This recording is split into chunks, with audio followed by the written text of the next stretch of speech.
Over the last couple of decades, there have been significant changes in people's health worldwide.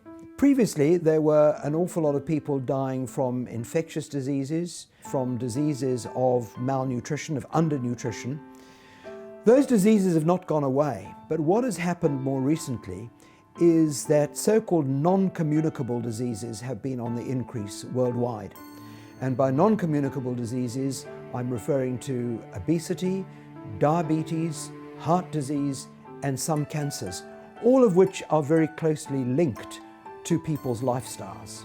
We're actually at the stage now where there are more of our New Zealand or our Kiwi adults that are overweight than in a healthy weight range. So 2/3 of our adult population is overweight or obese. And the stats are just as alarming for our children, and these rates are only growing, so increasing year by year, which is scary. Unfortunately, the Pacifica population are overly represented in our poorer health statistics. Almost, I think it's 66, so 2/3 of Pacific adults are obese, and 30% of the children, which is 2 to 3 times higher than non-Pacifica ethnicities in New Zealand. Actually, there's a lot of health issues. It's quite complicated. For example, obesity is still quite high, even though the years that I've witnessed, we see a little bit of movement forward. So Pacific people are starting to change their perception. We start looking at feasting example. We witness that some of the churches are changing their catering method, exposing a lot of vegetables and fruits to Pacific people.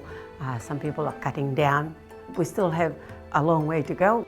There is now a strong recognition worldwide that we have got to prevent some of these diseases. We can't simply go on treating them when they occur, because they're increasing and health services around the world are unable to continue to provide appropriate health care. One of the really positive things is that we actually know something about how we can prevent these diseases. The difficulty is that actually preventing them isn't easy, because people need to make changes to their lifestyle, because many of these diseases are very strongly related to lifestyle. Project Activate, it was a week-long program.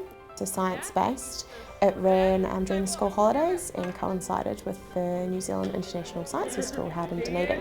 The idea behind it was getting children out of the classroom and really hands-on, doing experiments and learning how their body responds to exercise and what's in the different foods that they eat. Sugar's 7.7. Across the week there were a lot of different activities. We had a lot of variety, including the School of PE. We went to the Otago Polytechnic and did some cooking workshop as well, and the Food Science Department at Otago University as well. We targeted Project Activate at younger children, and the reason for this is that when you're younger, you are impressionable, setting your habits for a lifetime. So by targeting that age group, we're hopefully getting those healthier habits in from a younger age, so setting them up for good health behaviours. Are we 42 milligrams? The Activate program is very, very good. I find that it lifts the spirit of those families involved, and these are the type of activities that I personally, from my own experience, that needs to happen. It's what I've learned, hands-on type of programs where the whole whānau is working together to learn. Because even the children, if the children are learning by themselves, it's really hard to bring their learning and get the parents to change their views. But if the parents are part of that program, then all the families are on the same page, so it's easier to make that change, to move forward as a whole family.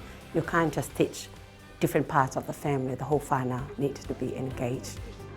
Programs like Project Activate are absolutely critical, because they have the potential in a fun way to persuade children and their families what to do about healthy lifestyles.